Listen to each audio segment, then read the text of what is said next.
અને જે વાત કરી એને સરસ વાત કરી કે જ્યાં બેસણામાં જઈએ કોઈ પ્રસંગમાં જઈએ તો જેને તમે મોટો કર્યો છે એને મોટો રાખવા માટે માન પણ રાખજો, કારણ કે ઘડીકની અંદર આપણે એને ઊંચો કરીએ પછી એને પાડીએ તો સમાજની પ્રગતિ અટકાઈ જાય છે.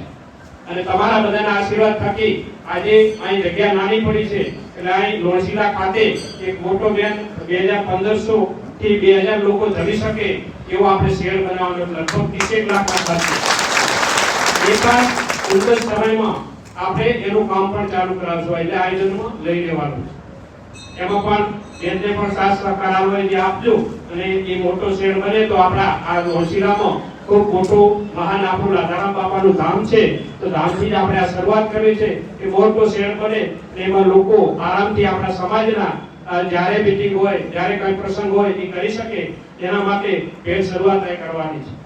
એવું ગામે ગામ પણ આપણે આયોજન કરવું પણ જ્યાં જ્યાં પેલી આ શરૂઆત કરી આ જેવું બને છે પછી બીજા ગામ ત્રીજા ગામ જ્યાં જ્યાં પ્રસંગ ગામનો કરવો હોય તો એમાં જે કરી શકે એના માટેનું આયોજન છે.